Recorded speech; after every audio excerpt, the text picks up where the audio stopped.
Good evening, everyone. Welcome to Mac and Talk for Tuesday, October 22nd, 2024.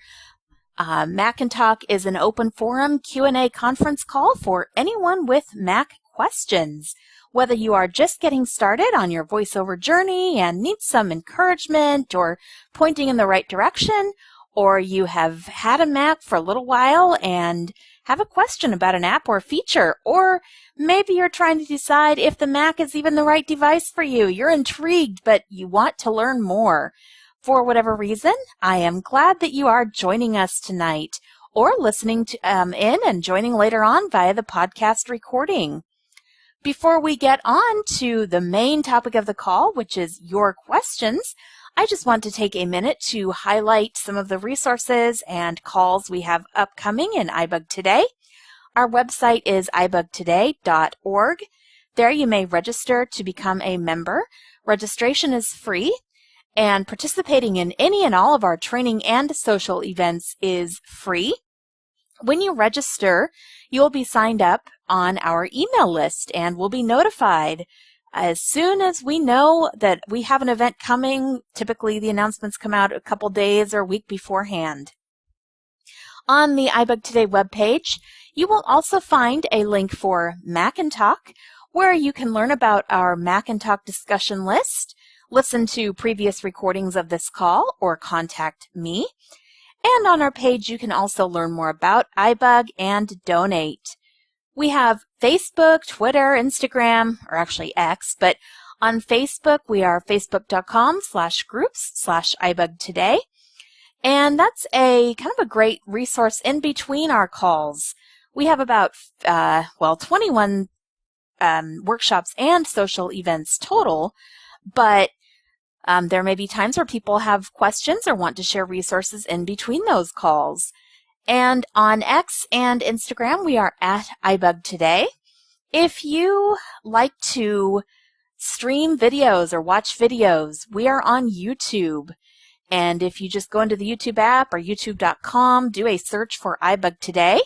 Our channel has many of our calls organized into playlists, including recordings from a previous Mac training course. And finally, we are in your favorite podcast app of choice or your smart speaker of choice. Just ask for iBug Buzz, iBug Apple Workshop, iBug Cafe, and most importantly, iBug Mac and Talk. Well, all of them are important. And there you go. As far as what we have going on this week, in terms of weekly events, I just want to let you know every Monday night, feel free to join us, and we hope you do, for iBug Buzz. All the events take place at the same Zoom link with the same meeting ID and passcode you use to get into Mac and Talk.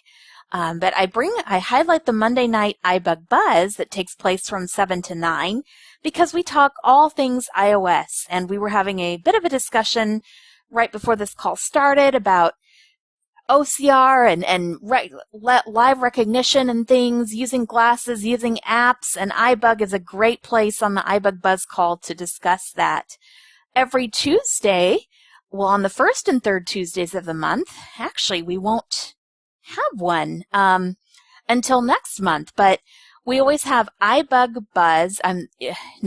We have the mini I cannot think. iBug Mac Buzz on the first and third Tuesdays from 5 to 6 p.m. And on the second and fourth Tuesdays, we have the iBug Mini Buzz. In terms of our fun things, we have iBug Night at the Virtual Movies this Friday. We're watching The Sixth Sense. The pre-movie for Friday Frivolity begins at 7:15, followed by the movie at 8, and then a discussion. And back to our training, we do have It's iBug's Life on Thursday from 7 to 9 p.m. And I think the topic is It's Included in the Kitchen Sink, and it's all about plumbing and fixing those plumbing mishaps. That's facilitated by George Batiste. And that is on the 24th. On Saturday, the 26th, from 2 to 4 p.m., we have the iBug Apple Workshop. And that's a great place to discuss all the latest happenings at Apple and hear really cool app demos from our members. I believe one of the things we'll be talking about this week is Braille screen input on iOS 18. That is all of the announcements I know of for the moment. Now it is time for us to go around the line, circle, whatever you want to call this. Let us know who you are, where you are calling from, and if you are joining Mac and Talk for the first time. Karen from Texas. Hi, Karen. Welcome. Herbie in Houston. Welcome, Herbie. Elaine in Garland. I'm sorry. What was that? We spoke at the same time. Ivy from Montreal. Hi, Ivy. Welcome. It's Ed from Ontario. Welcome, Ed. Hi, everyone. This is Patrick from Garland, Texas. Welcome, Patrick. Hi, everyone. It's Rachel from Northern Virginia. Hi, Rachel. Glad to have you. Judy. Judy, welcome. And who else was that? This is Rich from Nebraska. Rich. I think you see on this, or you read on the screen, KF0LPQ. Evidently, I had signed into a Zoom meeting for amateur radio, and that is my ham radio call sign in front of my name, which is Rich. So this is my first time, and I had a MacBook Air now for 1 week. Yay! Welcome. Well, I hope you're enjoying it and you've come to the perfect place to ask questions. Super. We always try to let new people ask questions at the beginning, so if you're not too intimidated, feel free once we're all done with the introductions. Thank you. All right. There's Rosetta Stone. Hi, Rosetta. Glad to have you again. Hi, everyone. This is Alex calling from Sacramento. Hi, Alex. Welcome. Dan from Southern California. Welcome, Dan. This is Alexandria from Central Coast, California. Hi, Alexandria. Welcome. I'm sorry, was somebody talking? Someone had. That is Dexter from Kalyani. Welcome, Dexter. All right. And welcome, Melissa. I'm not sure if I heard you say hi. Welcome, John. And if there's anyone else I missed, don't hesitate to speak up or ask a question later. Who would like to get us started with the questions tonight? This is Rich in Nebraska. Okay, go ahead, Rich. Having only had the MacBook Air for a week and have been a Windows user for 40 years, this is quite a change. The keyboard on the MacBook is quite different in feel. And so I was wondering if most people stick with the keyboard from what's on the computer, or if they switch to a wireless keyboard of some other sort. All right, excellent question. Who would like to answer Rich's question? This is Patrick. I'll answer it. When I got my first Mac Air a long time ago, I loved the keyboard on it. And then I got a MacBook Pro and hated the keyboard on it. And then I went back to a MacBook Air now, and I love it again. Most of the time I'm using an external keyboard, but I was just hoping you didn't get one of those yucky keyboards that they sold a few years ago. Yeah, so do you know what your Mac model is, Rich? Is it a fairly new Mac? Yes, it is a new M3 Mac. Okay. And what I find difficult is there's no finger depression on the keys. And the keys are quite large and very smooth.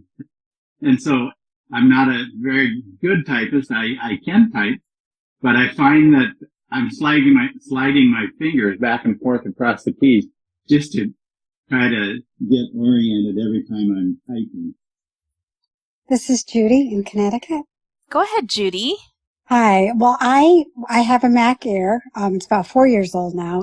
It's an M1, but I got the Apple external keyboard with the numpad, and I love it. I can just sit anywhere in my room, curled up in my chair, and just have the keyboard in my lap, and just have the laptop open somewhere.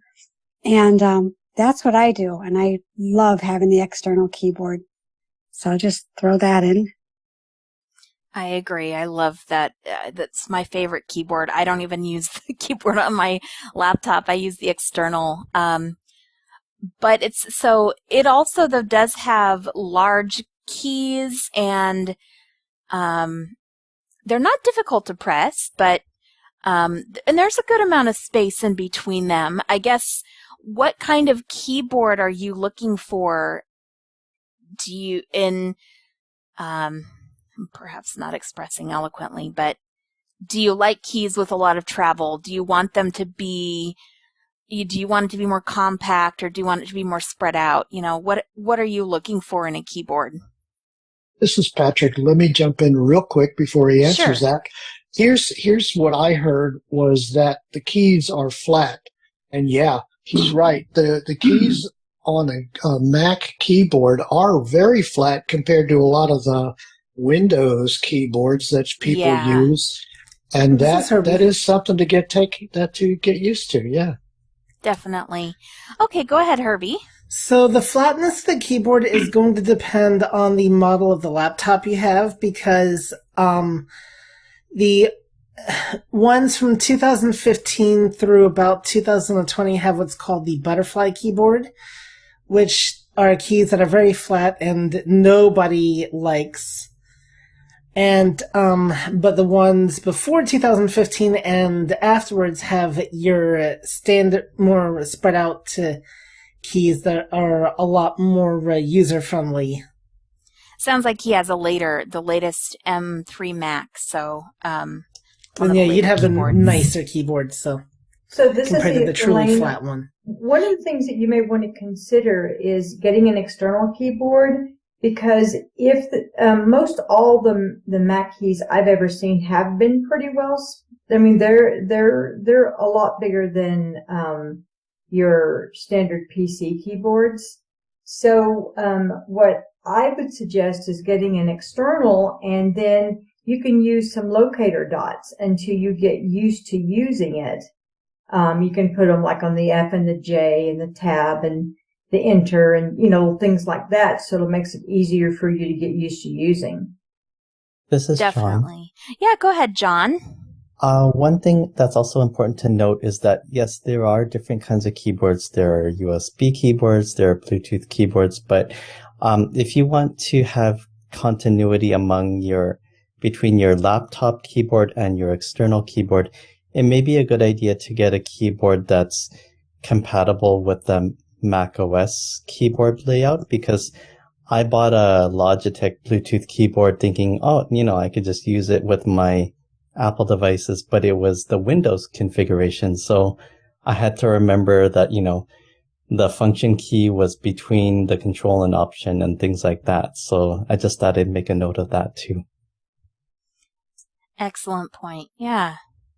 This is Elaine again. One other thing that, getting an external keyboard helps with is you don't have to worry so much about touching your trackpad either.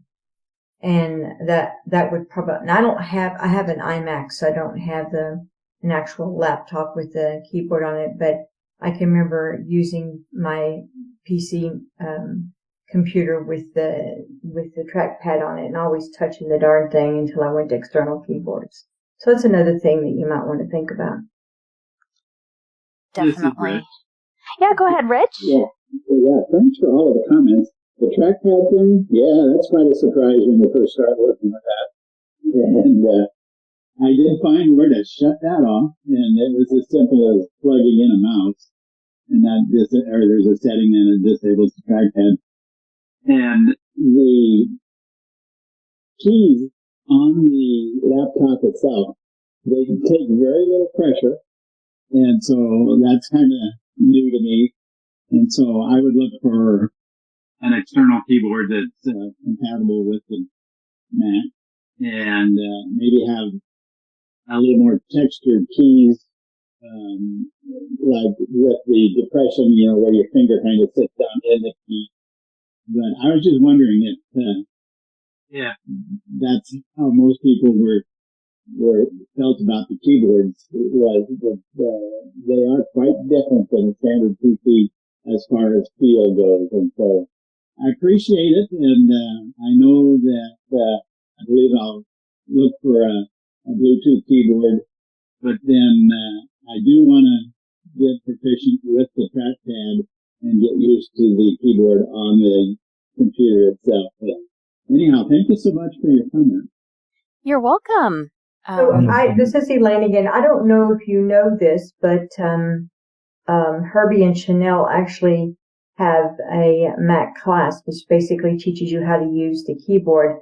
Do you guys already have one set up for next time, Chanelle? Well, we will be getting one set up, definitely, and there's a waiting list, and people just need to contact me to get added to that. The next class will probably take place in March. That's usually when the spring session takes place. This is Karen. Yes, Karen? I just wanted to say that I have the Bluetooth keyboard. I have the MacBook Air, and I like the keyboard on it, but it doesn't have the numpad. So the iClever keyboard was recommended to me. It is Bluetooth, and it has the option to connect to 3 different devices. So I have it hooked up to my iPhone, the Windows computer, and the Mac, and it works beautifully. So that might be an option. And AT Guys has a description of the keys on their website. They sell this particular iClever keyboard, and they have the description of all the keys. So that is very helpful as well. I'm going to have to check that out. Thank you for future keyboard. Yeah, go ahead. The description of the key locations is what a comment, because that was the first thing I was trying to figure out on the laptop was, where are these keys? And so to have an actual description on them, that would be great too. So, are you using VoiceOver? Yes. Yeah, so one thing you can do is go into Keyboard Help, which you do by pressing VO, that's, Control and Option, or Caps Lock, either one will work. So hold that while pressing the letter K, and that goes into Keyboard Help. And with Keyboard Help, you can press a key, and VoiceOver will say what it is. Perfect. I was aware that was available on the PC, but I didn't know that for the Mac, so that will help remember too. Indeed. And if you haven't already done so, actually, I've heard some mixed reports on it. The VoiceOver tutorial used to be pretty helpful. You could get to it with VO Command F8 if you are not able to do finger gymnastics like I'm not. There's another way to get to the tutorial, but I've heard they've made some changes to it in macOS Sequoia, and it may not be as helpful. But if you press VO and the letter H and then once you do that, you press the letter Q for Quick Start and then Enter, that should take you to the tutorial, and you can try to do that as well. And just know you can always press Escape to get out of it. And also just know that if you start that and it becomes frustrating, then get out of it, because it's not working as well with this last update as it did the one before. So just so that you don't spend time in there getting frustrated. Definitely. Yeah. All right. And who else was speaking? This is Melissa. Hi, my Melissa. My question is, what kind of tutorial is that again? So it is the Quick Start tutorial. And it is basically kind of a guide. It gives you an overview of how to use VoiceOver. There's about 20 little steps or panels or whatever that guide you through using various parts of VoiceOver. But apparently, as Elaine said, it's not as...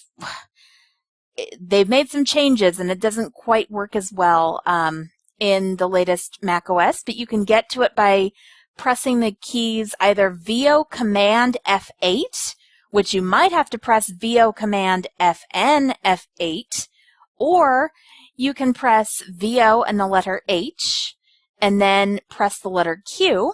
And then the letter enter, then the enter key, return key. Oh dear. And then that'll bring you to the tutorial. Okay.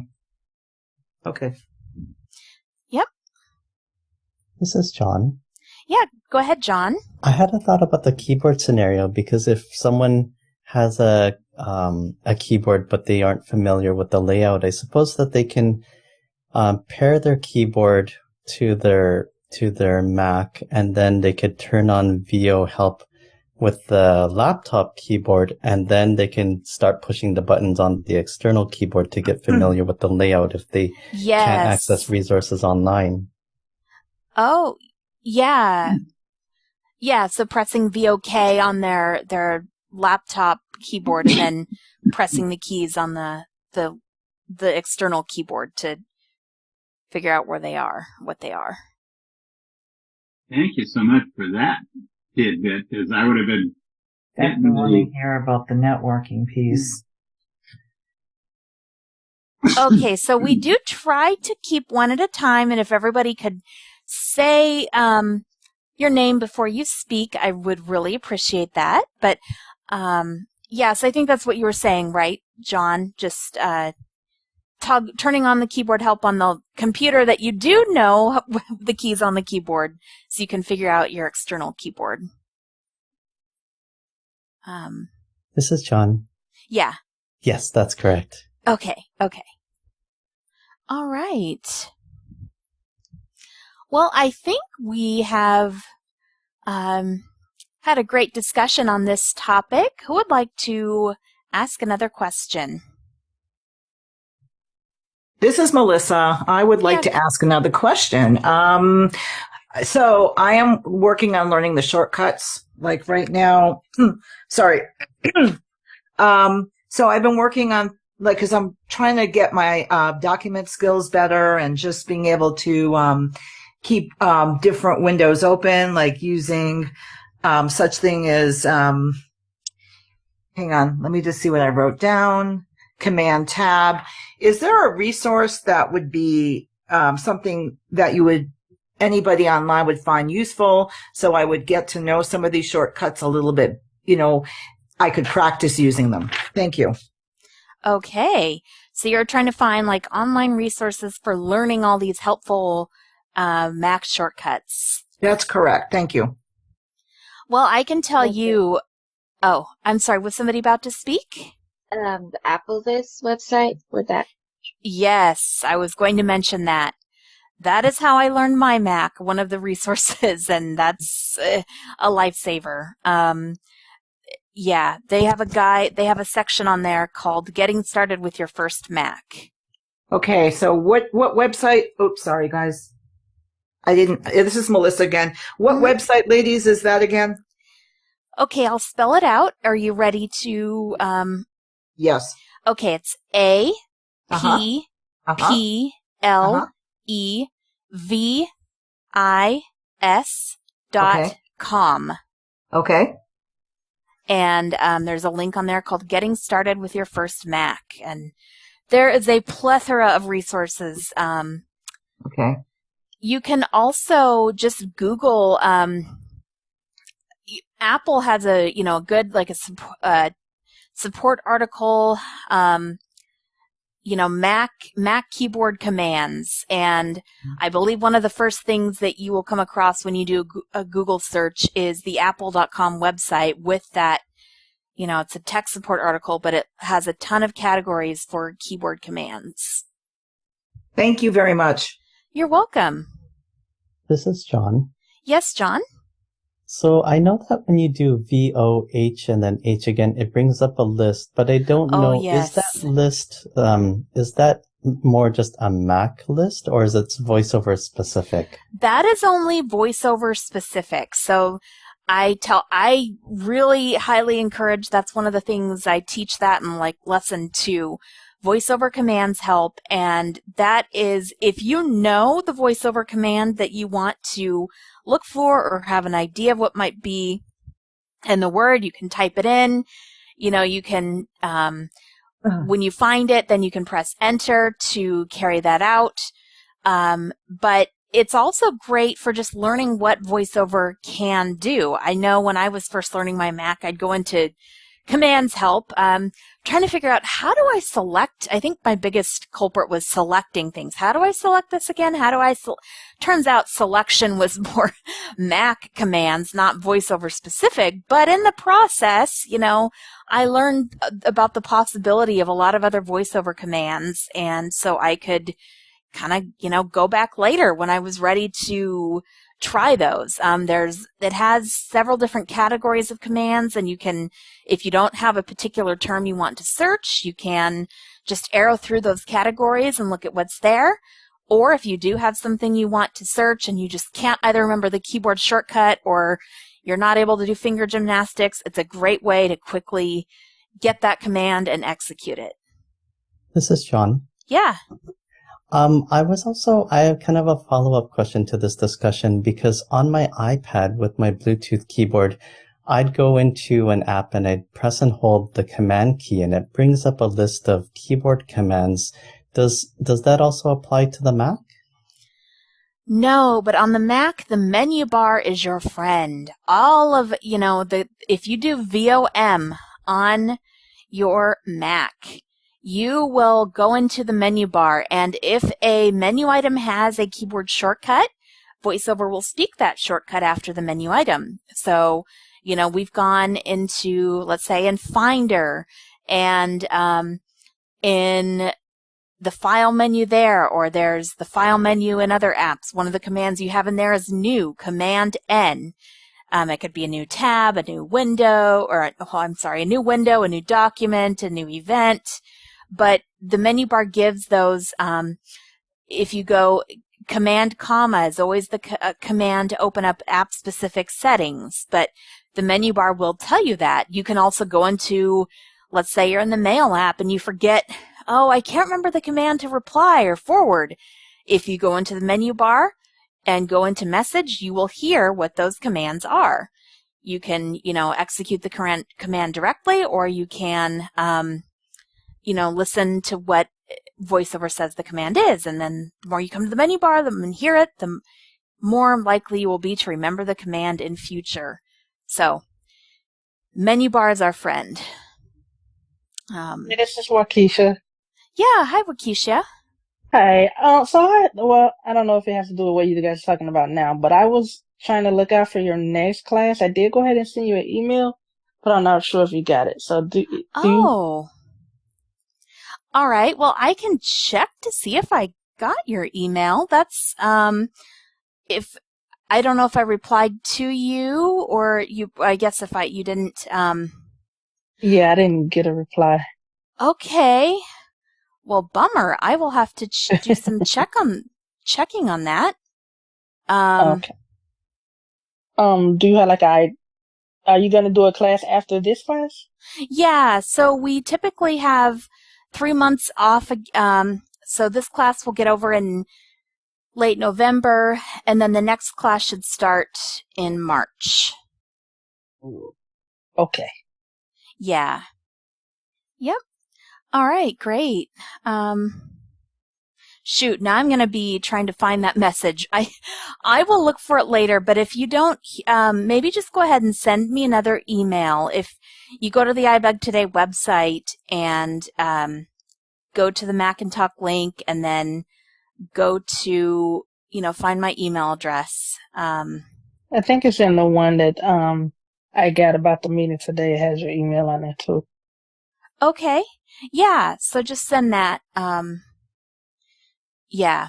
You can't, I don't know if you can, yeah, just send me, activate the link in that email and then, Okay. Yep. Gotcha. Thank you. All right. Thank you. This is Desi. Desi. All right. Hi. What's your question? Well, have, since I moved to my new apartment and I got a different internet provider, I decided that I wanted to put my Mac Mini on Ethernet rather than wireless, because I thought that the internet connection might be more stable that way, to have it hardwired. And so I did that just about 2 days ago. But when I went into my settings for my Mac, I see that Ethernet is there and the Wi-Fi network is connected as well. And when it says that I can press VO space, it's an Ethernet connect button, I think it is, or something like that. And I did that, and there doesn't seem to be any difference that happens. And I'm wondering, because I have my iPad that I'm talking to you on right now, and also my iPhone that have been kind of networked with my Mac, is it impossible then at that point for me to be able to use my Mac just with the Ethernet, or do I have to leave it connected to Wi-Fi? This is Herbie. Yes, Herbie, go ahead. Okay, so there's a couple of things that you can do to determine if the Ethernet is working. The simplest test is just to turn off the Wi-Fi. If you still have internet, then you know you're connected to Ethernet. But it does use the Wi-Fi for some of the location data, so I do keep mine on. Okay. And the other way, if you're uncertain, is there is an app that you can download, and I think it's in the Mac App Store. It's called Speed Test. Oh, yes. I used to have that, actually. You're going to get a lower number if you're connected to Wi-Fi as opposed to Ethernet.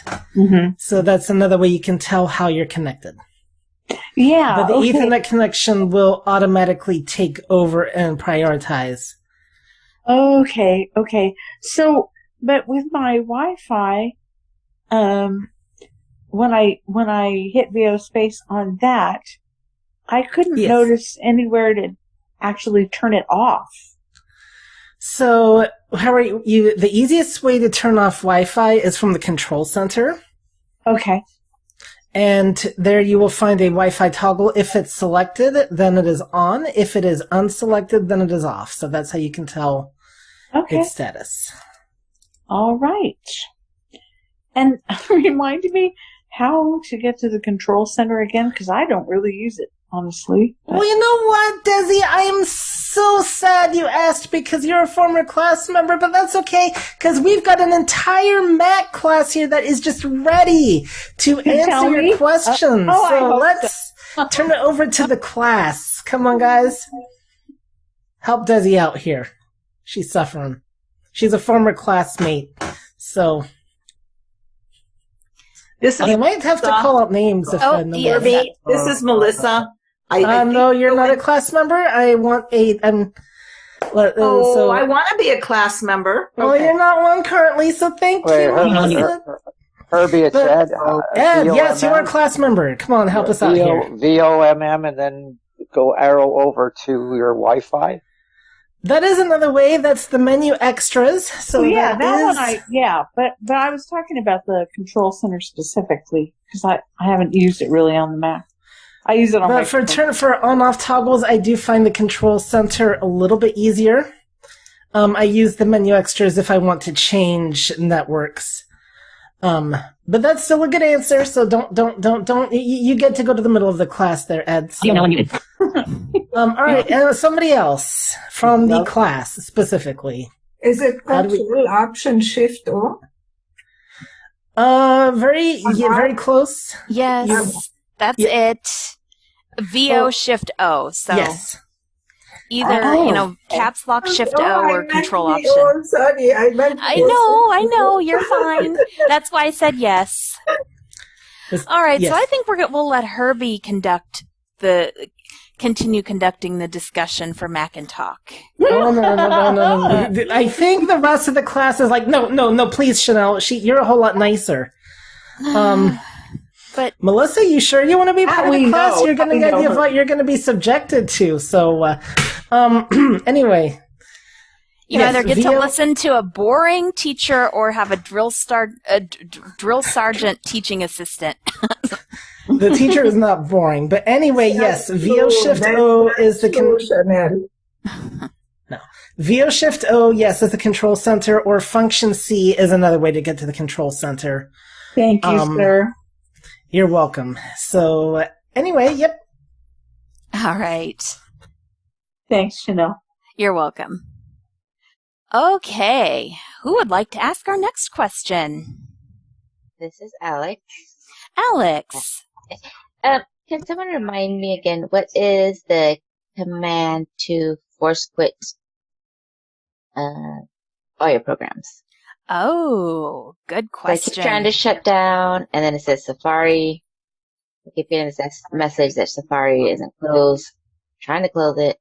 It doesn't close. All right. Does anyone remember? Command Control This Escape. is John. Oh, so close. Go ahead, John. Is it Option Command Escape? Bingo. Okay, that's what I was missing. And you have to select the app in the list. So you down arrow to Safari, and then you should be able to press Enter twice, and that should quit it. Okay, thank you. You're welcome. Do that right now. Okay. Excellent. All right. Next question. This is Rich, if I could ask another one. Of course. Go ahead, Rich. The computer, I think, has Sonoma loaded. Uh-huh.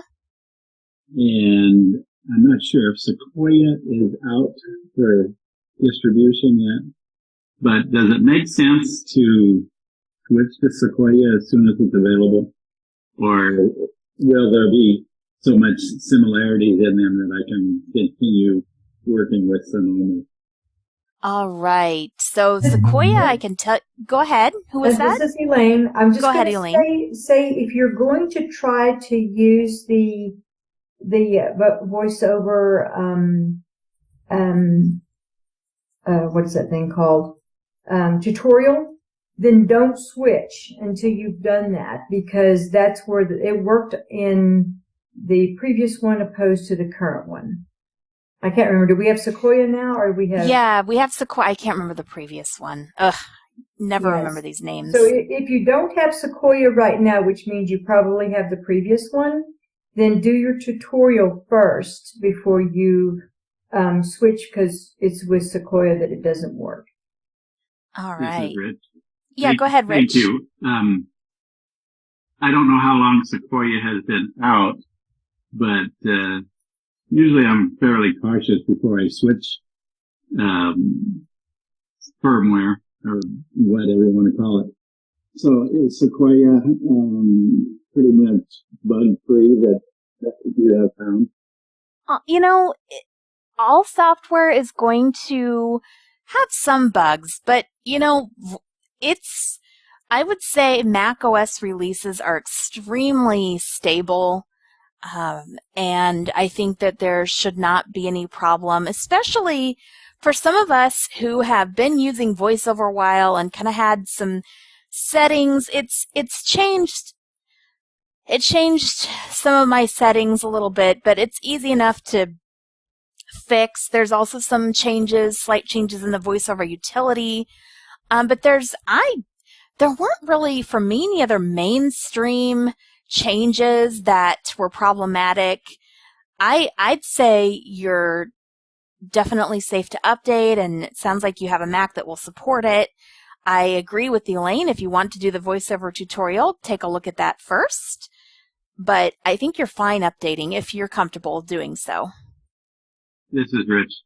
Uh-huh. That's good, because I was hoping you were going to say that, because I thought, if I do it on the Sonoma, just in case there's changes in Sequoia, that just means that I learned Sonoma and I didn't need to.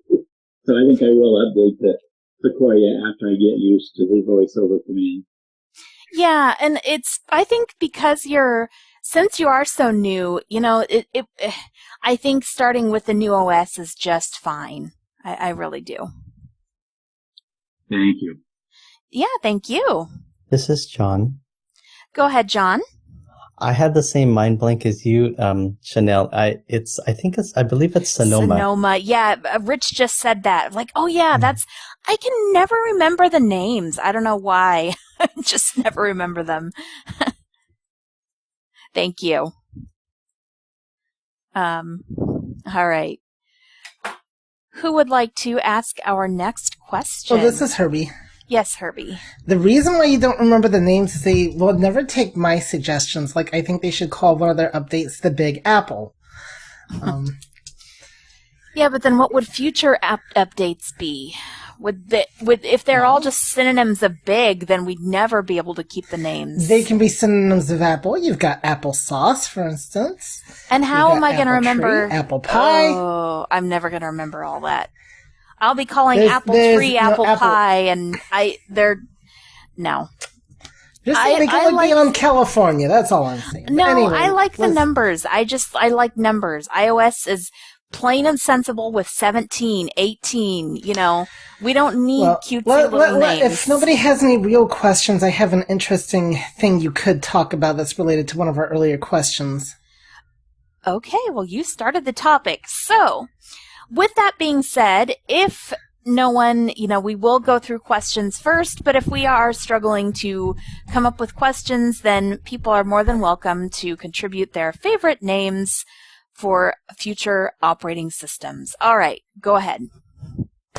I was going to say, since you mentioned finding email earlier, I wonder if you would want to talk about how you find an email message. I would look in junk, or I would look in... Okay. It's not going to be in my inbox. It's not... That would be... That's a bit more advanced search than if you already know something is from somebody and that you have said email. And then you can use first letter navigation to jump directly to their name in the email list. But we're talking about potentially needing to, search several folders or do a search. So, okay. So this is Elaine. I have a question about that. So, sure. On the iPhone, you can actually do a search of all your folders. Are you able to do that on the Mac as well? You are, yes. Yes. Hi, this is Rachel. I have a question. Sure, go ahead, Rachel. Hi, I was wondering, on the MacBook in the Mail app, I'm really new. But I was wondering, in the Mail app I have my Gmail set up, and I'd like to have, so for example, I created a folder inside my Gmail for iBug emails so I can send them there, and that way I can refer back to them if I need anything. And I was wondering, is there a way in the Mail app to have when emails come in to just directly go there instead of me manually going through my email and moving them? Can it just be sent automatically? So this is Herbie. Go ahead, Herbie. So the answer is yes, you can create rules within the Mail app. However, I recommend that you actually do it through the Gmail website itself, because the disadvantage of rules... What?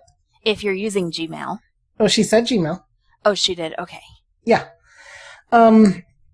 Because the disadvantage with rules on the mailboxes within the Mac app is it'll only transfer to other Macs if you have other Macs and nothing else.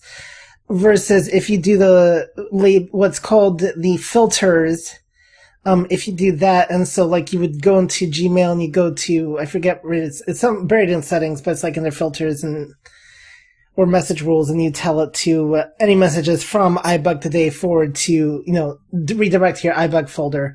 That will carry universally. So if you have your Gmail on your phone, for instance, then the folder will appear there as well, the same way that it will on the Mac. So that's the advantage of doing it through Gmail. But otherwise, yes, you can do message rules in the mail app itself. I have not done it that way myself, so I could not give you a step-by-step, but I do know it can be done. Yep. Okay, thank you. I get lost going in the Gmail settings, like it, and the actual like Gmail website. Like it's it's really overwhelming. I can't seem to find what I'm looking for. So I would have to. It's been so long. I'd actually have to go in and look myself to do that again because it's been a while. So this is Elaine. Wouldn't it be a little bit more difficult unless you just check that folder every day to know what has gone into that folder? If you do iBug, then you're going to have iBug today, iBug Buzz, iBug Mac, Macintosh. And, Go ahead. So it might be easier just to send them off and just to move them yourself. Go ahead, Herbie. Yeah, you are correct. That is the disadvantage is with folders like that. Is you... What? Well, the thing is, though, you can specify, I guess... What she's talking about is knowing that you need to look in the folder to see if I know that, but I was saying you could... Oh, sorry, for some reason I was thinking about different senders, but if they all come from iBug Today, you will get... but you could say, things only from... Chanelle Allen, but then I do send out other iBug announcements. So that would be a little bit tricky. But you can specify, criteria for these folders, whether there's a specific, there's a specific subject, or whether it's addressed to a specific person or from someone, you can specify that. But you do have to actually go physically look in the folder to see if there are new messages. Yes, you do. It's not going to tell you so you're going to need to so what you can do is you can go through the sidebar and go down to the tree view and you go down to your iBug folder and see if it says iBug today 3 new messages, for instance. But it, so that is the disadvantage is yes, you do have to look as opposed to if you just want to save them for future reference, but know when you're getting new messages, then in that instance, you would be better off just physically moving the ones that you wanted to save into the iBug folder. Yeah, that is true. I used to use filters all the time, but there were some lists I'd never look at, and so they just keep saving up there in those folders because I never looked at those lists. So, you have to be careful and figure out how you want to use them. Chanelle, it's Ed. Yes, go ahead, Ed. I know probably a little bit ahead of ourselves by about a week. If I'm on a website and I want to copy text only, is there a way I can do that without grabbing at all the advertising that comes along with the website? Well, I would first put the website attempt to put it in reader mode with Command-Shift-R.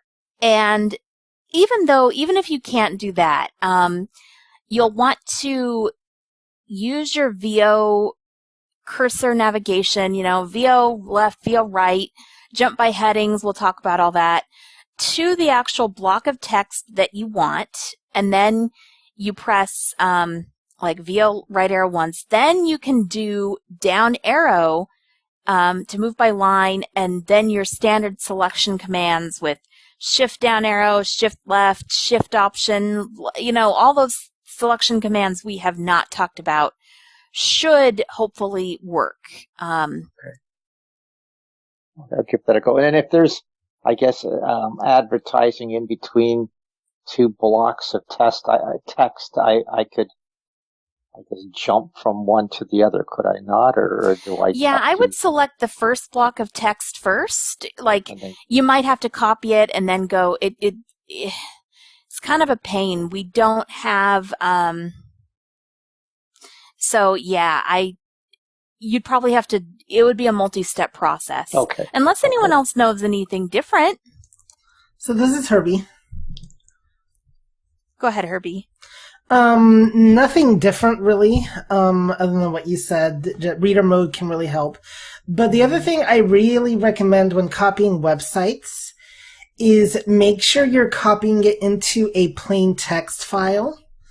And the reason why is because you can go back through and strip out the ads, whereas if you copy it into, like, say, rich text, sometimes a lot of the code gets copied along with the text, and so the ads get buried in there, and they're a lot harder to remove. So that's the only thing I have that I would recommend when copying from a website is copy strictly into a plain text file. So then when I open TextEdit, I open it as just a plain text document then? So you would do in TextEdit, you would do Command N for new, and then you would, and then you could do, if it's not already set to plain text by default, you would do Command Shift T. Okay, thank you. And if you do VOF2, that should tell you whether it's set in plain text. Like,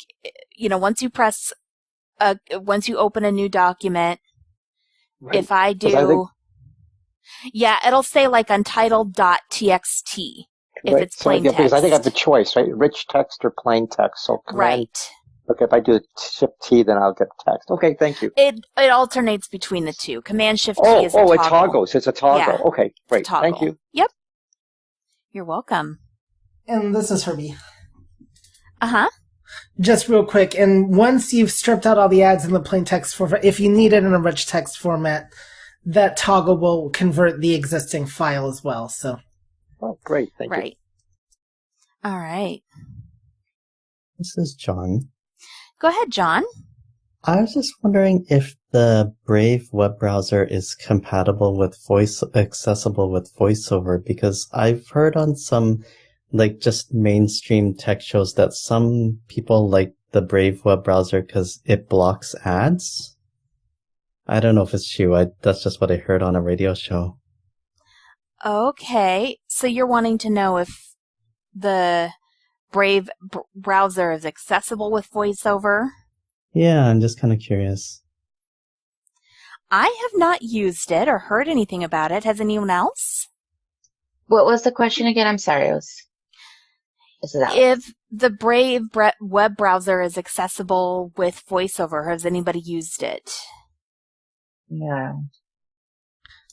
I have not used Herbie. it. Go ahead, Herbie. I want to say I think I've heard of somebody using it a while back, but maybe the best way to find out is to be brave and download it and give it a try. But this is I have a follow-up question. I'm just curious, why would what advantage do you see to using the Brave browser as opposed to Safari? This is John. So I don't really know of any particular advantage, just general curiosity. All right. Well, I think it's a free download, so you can download it and maybe give it a try, but and it wouldn't mess up anything, because if you don't like it, you just delete it. I will tell you from my experiences with using Chrome and Safari that some things do display differently in Chrome. So you might run into that, but, All right. I have a question. This is Alex. Go ahead, Alex. So this is going back to Safari. I've been, practicing navigating Safari, different websites and stuff, and also reading my assignments. So I have a MacBook, and I've been trying to, navigate the rotor on my MacBook. I read the assignment, but I haven't been successful. You guys want to share some hints or tricks? All right, we are going to talk about that next week, but does anyone want to talk about, so I guess what has not worked what did you try to do with the rotor, So I turn it on, right, VO, and then, clockwise, with 2 fingers. And then when I try to, I'm assuming I use my trackpad on the laptop, right? So when I do that, I use a rotor. I don't hear headings or links or anything like that. And I'm not sure I try to turn off what was it called? Quick yeah. keys. Yeah. Turn it Uh-huh. on and off. And, I did it, I took the knob, whatever, and I still don't hear anything. I'm not sure what I'm doing wrong. Huh. And I do have a trackpad, and on that it does work, so I'm trying to figure out why not on my laptop. So you turn your trackpad commander on by pressing in holding the VO keys and then turning clockwise. Mm-hmm. That's how you turn it on. And then once it's on, you just have to turn clockwise and counterclockwise, to go like from heading. You don't hold the VO keys. You just turn clockwise and counterclockwise to go from headings to links to, and then flick down. And so does it tell you, then it doesn't tell you that No, that's what I'm saying. Doesn't say headings, links or anything like that. I also read where, on the reading assignment, something about using, your left and right arrow, pressing it down, right to turn the quick keys on, and then navigate, using your right and left arrow to look for headings and links like that. Does that work? Yeah. So first of all, when you were on a website when you were trying to do this stuff on the trackpad, right? Yeah, correct. Yeah. Okay. So we are going to talk about all the ways of using the rotor. I don't know why the trackpad didn't work, but yes, if you turn on quick key navigation by pressing the left and right arrow keys down together, it'll say quick nav on. You press it again, quick nav off. When it's on, you can press up and right to move forward in the rotor, like from headings to links, and up and left to move back. That is one way of doing the rotor. I used to teach that method and only that method, but oh my goodness, I prefer actually using the web rotor, which is VOU. And that doesn't even, you have to turn on quick nav, but we will cover all of that next week. I appreciate the fact that you are definitely trying to do the assignment. It sounds like it's frustrating when it wasn't working for you. So, hopefully we can try to, get that worked out, but make sure too that when you're on a page, did it tell you that page had headings and links and, you can do, I believe the keyboard command is VO Shift I, and to get a web page summary. And it'll tell you if there are headings and links. Let's see. Yeah, VO Shift I. And that'll tell you definitely whether there's headings and links and things. For sure. But that's all. Can anyone else think of anything or?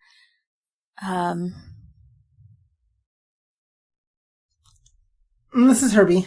Yeah, go ahead, Herbie. I mean, I don't really know that I have anything to add on. Just, just make sure you're actually focused on the page. Like you may have, you can't make sure you've interacted with the page to bring everything in focus. There are some pages that are going to be more tricky than others when it comes to the rotor because of how they're designed.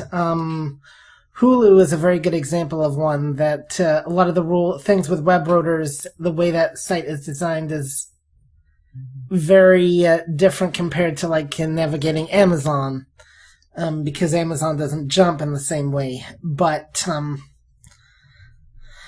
just making sure your site's in focus. So that means might mean interacting in the VO right to make sure you see all the links and headings and stuff, and then use your rotor. And that's really all I have. All right. Chanelle said, if I want to reduce the number of hints, is it in verbosity? Just I can go low, medium, and high, as that's my only 3 choices. Well, that's not for hints. That's that's only overall speech verbosity. So whether it tells you whether something is checked, whether it's a button, a link, that type of thing. And the only things are low, medium, and high, but you can customize the types of things for each element that they have, and that's a bit beyond But let's say I want less hints. I don't want as much talking. How do I Okay, get so less I talking? would just turn off hints. Okay, so and where do I go for that? Sorry. Yeah, so go into your voiceover utility and then verbosity and then hints. Oh, hints. Okay, thank you. Yeah, so, and that'll basically, you turn off the item that says speak instructions for using item in the voiceover cursor. So it's not going to tell you to interact, or it's not going to tell you, but I've always recommended turning that off. So, right. Yeah, I'm getting too many hints, so I gotta slow down. Thank you. Yeah, all right. Excellent question. This is John. Go ahead, John. For the voiceover rotor on the Mac, is it kind of like with iOS where you can go in the menu and you can add things? There's a default list and then you can add things? Yeah, so the web rotor, okay. I'm sorry, I should have let somebody else answer the question, but I guess I started now. So, the web rotor on the Mac is in voiceover utility. It's in, so you kind of go to voiceover settings, but that only contains item related to web navigation, whereas the rotor on your iPhone, you have everything from speech rate, voice, language, typing feedback. In the Mac voiceover, you just adjust and reorder items pertaining to web browsing. Headings, links, buttons, landmarks, form fields, edit fields, regions. There used to be hotspots in that. I don't know. So oddly enough, it does have lines. I can't remember all the items in there, but yeah, it is different and it's somewhat the same. You can use command up arrow and command down arrow to rearrange things. You can VO space to check or uncheck items, but it doesn't have as many items as the iPhone rotor. So hopefully that wasn't super confusing. Okay, Raheel. Go ahead, Raheel. Yeah, so, I know, do you guys still offer the Mac Club that Herbie, that I know used to do one of those, for voiceover, like using the Mac and stuff?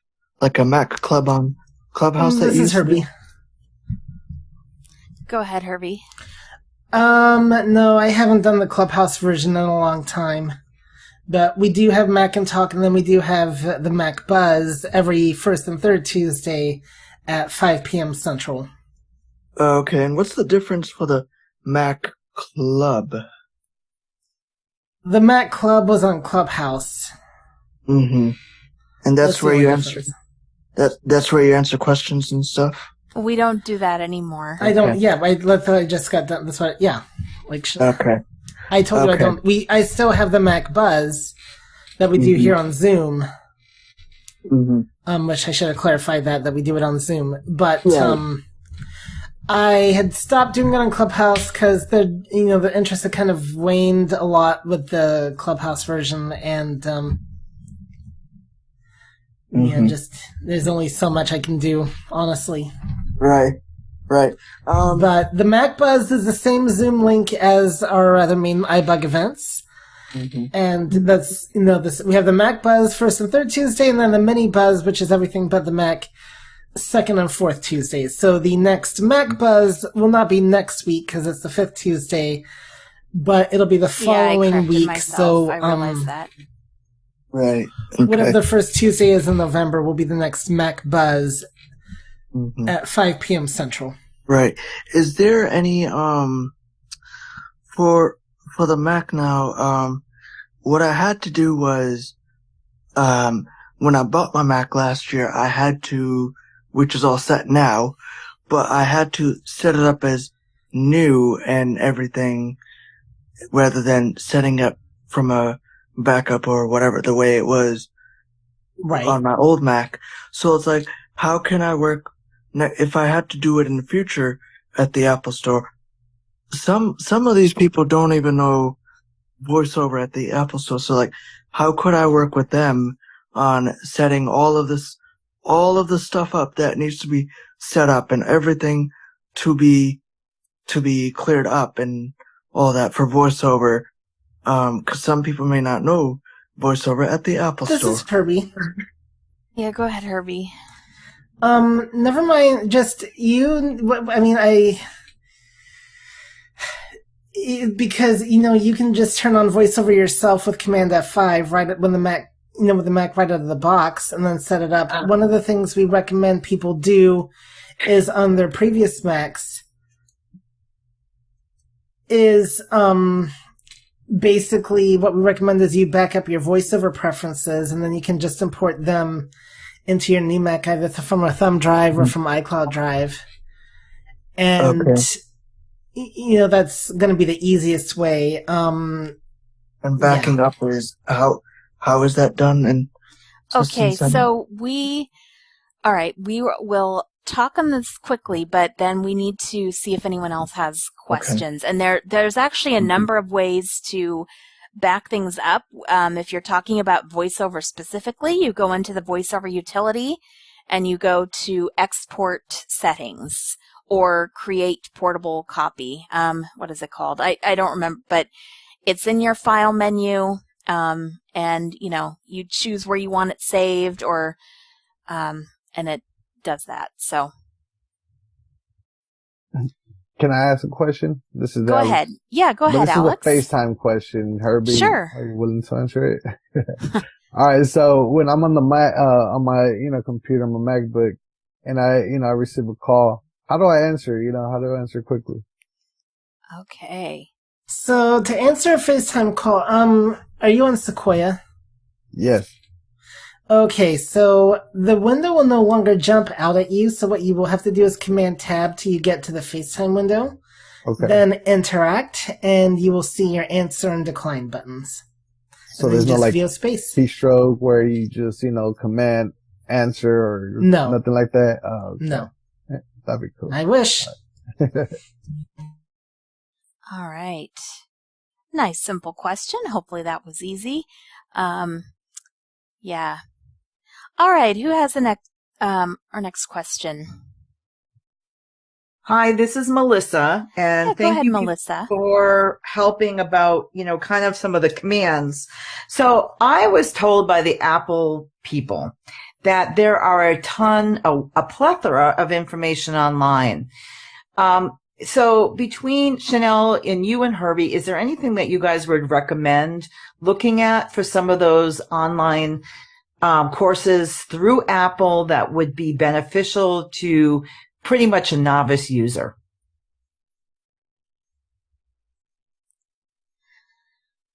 So again, I would have to mention, AppleVis. It's not exactly an online course, but you have all the materials right there. Mm-hmm. For, learning your Mac. It's, kind of self-paced, whatever. There are other people who do offer classes. It's not, I know that one of our co-facilitators, Brad Snyder, does a class through the New York Public Library, and Chancey Fleet. There's, a resource called macfortheblind.com. He does, there's a lot of these other things are paid. So, it's, Chanelle, this is Elaine. Go ahead, Elaine. You can also check on YouTube. If you put in your specific search for what you're looking to do, a lot of times you can find some YouTube videos. Okay, that's helpful. Thank you very much. I know these are basic questions, but that's good. I feel like I just need to kind of be able to do my job better because of my my vision has been worsening. So I just need to be able to manage my everyday stuff. But thank you guys. You're welcome. All right. I have a music question. Go ahead. So, Herbie, this is for you. So, when I look up an artist, and, I try to navigate, through their songs. It just showed me like, maybe like 10 songs, right? But I want to, on the iPhone, you could, select see all, and it shows you all the, their songs. Is there a way that I could, or I'm not sure if I figure it out, but where, I could see all their songs, their whole entire playlist. I've been stuck. I've been trying to figure it out, but I can't figure it out. So you're not able to see all the songs in a particular playlist? Okay. Or, just from the artist, I go to songs and, it says collections or something like that. So, I interact, and it just shows like, you're talking about in the music app? Yes. The music app, on one of the reasons why I would never make the main course, it is a little bit eccentric.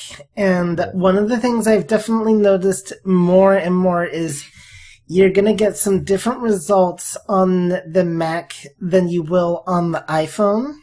Yeah. What you have to do is, so make sure you're in the, make sure it's browsing Apple Music, and then you're going to, after you do your search, you're going to do a VO end, assuming it doesn't, and hopefully it doesn't automatically interact you. Sometimes it'll nicely put you into the playlist sidebar, and you don't want that. Yeah. So if it puts you in the sidebar, uninteract, VO end to the search results, and then you're going to have to VO space on what you want. So there's going to be like artists, well, not like there's going to be artists, songs, albums. Yeah, I go to songs automatically. That way, I try to see all their songs. But, I'll make sure it's the right, artists and stuff. Mm-hmm. But there's two things. One, in the songs category under the artist, you'll see a thing that says see all. And it does not show as much as it does on the phone. It'll show, like you said, and I find that it can be a little bit irritating. Yeah, so it's great, if you want more of like your top match results, but not great if you're wanting to see everything. And there's a see more button at the bottom, but it doesn't tend to, I've not gotten it to really show me more. Okay. I'll keep playing around with it. I'll give you any updates. But yeah, Apple Music is a little bit interesting. I prefer it on the phone, but I have reasons why I do sometimes use it on the Mac side. Yeah, I find it much quicker to create playlists, add songs to your, specific playlist. I enjoy it. It's pretty good. I like it better than the iPhone. Yep. This is Dan with some comments about music. Okay, go ahead, Dan. Okay, you want to open music and then find the table. I think I call it a sidebar table, and interact with that. And you can just select all artists, for example. I think you press the VO space, go out of the table, go to the right, and you'll find another table, interact with that, find the artist that you want, select the artist, and then you're going to have to go out of the table and VO right, and let's see if I remember correctly, I think there's a what do they call it? Collections. Mm-hmm. And you'll find all the music that's related to that artist, and you can just press enter on the one that you want. Yes, the problem is, this is Herbie. Go ahead, Herbie. What he's running into is like if you click on a specific artist and you want to see all their songs, it does not show you as much as it will on the iPhone. Oh, I disagree, but it's a little bit more complicated. A lot more complicated. Because I've definitely noticed, especially in the songs category, especially in that I've definitely noticed a big difference. And sometimes even in the search results, I've noticed a big difference too, so. Yeah, it's a little bit more convoluted in on the Apple Music, but you can do it. I would say just select the album that you want if you know the albums, and then, like I say, get out of that and then interact with the section that shows all the songs in the album, and then just press enter on the one you want. Thank you, sir. All You know, right. I'm just gonna keep playing with it. I enjoy it. Yeah, it's fun. Yeah. Thank you, man. Raheel with the similar Okay, music go ahead, questions. Raheel. So, you know how when I'm in my iPhone, it says recents and then it says the title of the music and then I double tap and then I can hit the play button. Is there a way to do that on the Mac through my music library through Apple Music to play a certain song or to play a certain album or like the whole like library songs that I have downloaded? So I have like, it goes from recents to, and it says, the name of the title of the playlist, album or playlist or songs this is or Herbie. whatever. Go ahead, Herbie. Yeah, so if you wanted to play, like, say, an entire album, there's two ways you can do that. One, you can go, when you find the album, do your context menu with VO Shift M and go down to play. Or you can VO space on the album and interact with the track list and start on the track you want, and it'll play from there.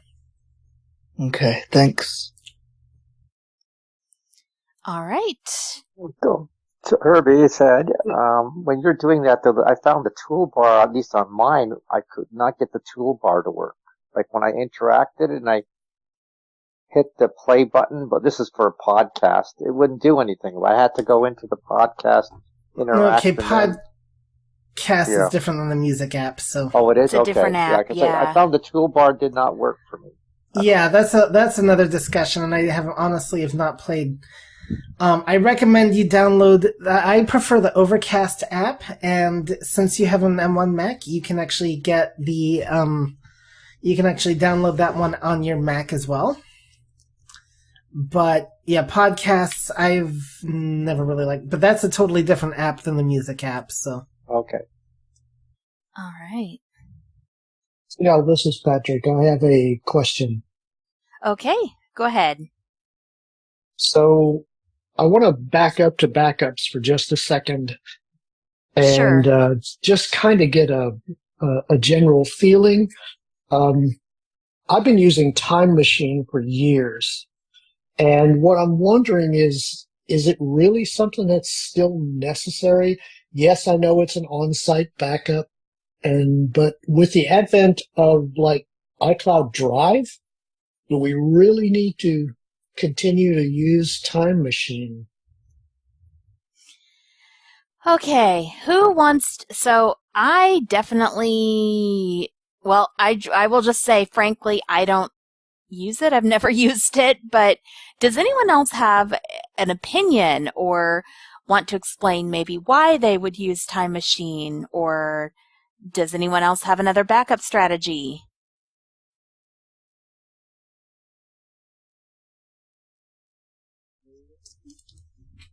this is Herbie. Go ahead, Herbie. I'm sure there are some cases where you might find Time Machine useful if you need to revert your Mac back to, like, say, the previous day or something like that. I personally do everything in the cloud, so I use a combination of iCloud Drive and Dropbox. The bulk of my work is done in Dropbox, but I do anything Mac-related in iCloud Drive. And that's because if I ever have to restore my Mac for any reason, or if I ever get a new Mac, iCloud is going to be the first thing that'll be available to me because I'll be logging into that right from the get-go. And so that'll put all my files right there. You can store, so that's where I would store, like I mentioned to Raheel earlier, like voiceover preferences. That's where I would store my voiceover preferences, for instance, and then I can just put them back. And then I just, keep setup files for some of the programs that I frequently use. And I'm sure Time Machine might, in some cases, help with certain things. Like when I had to restore my old Mac, I probably could have relied on the Time Machine backup. But when I got my new Mac, which was an M1, whereas my old one was an Intel, the transition using Time Machine would have most likely broken things. So I still would have had to. I wouldn't have been able to make use of it anyway. Also, with Dropbox, for instance, it is a pain, but I can restore deleted files. So if I accidentally delete something, then there are ways of getting it back. So I've never needed a Time Machine. I also use Dropbox because it will work across platform, including the iPhone and the dark side. But but just when I asked because back in the day, it was kind of neat to have the incremental backups. Yeah. But now that we have now that we have iCloud Drive, it's like, Yeah. okay, well, why are we still doing this? I personally don't think you need it, but it's a pity Brad isn't here. He might have, because he heavily uses it, so he might have a different perspective. But and just one thing to keep in mind, and Herbie, we're hearing a lot of your background noise. One thing to keep in mind is that your iPhone will automatically back up a whole bunch of settings to iCloud. Mac does not back up your settings per se. You have to manually, back up your voiceover. Your Mac will, of course, when you log into things in iCloud, your Mac, whatever, your Apple ID, your iCloud's, all your services will be set up, that you would have used with iCloud, but it won't necessarily restore any settings changes that you made, adjustments that you made in system settings. That is not backed up to iCloud automatically. So. Yeah, that's understood. Yeah, you're right. And I think I can find a better use for this external hard drive is all. Yeah, definitely. There was a time a few years ago when I used a program called Carbon Copy Cloner, where it was on my old Intel machine, but you could actually create a bootable version of Mac OS, and, it was also a backup. So, if I wanted to play with multiple OSs or whatever, that was definitely an option. But I have not used that in years, so. Yeah, some people still use Time Machine, and if any of those people happen to be listening to this later and want to come on in future and let us know, by all means do so. Okay, thanks. Yep. We have time for one final question, if anyone has one. This is Raheel again. Okay, go ahead, Raheel. Do you have any courses on how to use I know that you teach text edit on a Mac and stuff, but do you have a course on how to use numbers and keynotes on the Mac and also like different things? We have not delved into that too much, but the hope is that once you take the Mac class, you are able to apply what you learn to exploring other applications, and then you're able to go online and, kind of look up resources. I believe, like right now, there's paid Mac stuff out there. I think Mystic Access is doing a paid Mac course right now. I think, but just free stuff. And, you can look on AppleVis for any tips people might have with using numbers. It's not too complicated. Numbers definitely requires a lot of interacting, which, well, some applications require it more than others, but right. Yeah, there's. Right. Do you have any courses on YouTube that you're teaching as a refresher that I could go back to from beginning all the way up? Well, take a look at the YouTube channel and find out. Go ahead to the iBook Today YouTube. This is Elaine. The answer to that question is yes. we listened to some of their previous classes that they've done. So yeah, you can go on YouTube and find previous classes of theirs and learn again. Yep. All right. Well, thanks everyone I'll see, I guess does anyone have one final question or? No, I think it was good. All right. Well, then let's call it a night. Thanks, everyone, for being here, joining us. Thanks for your questions. We wouldn't have this call if you didn't have questions, and definitely appreciate the discussion.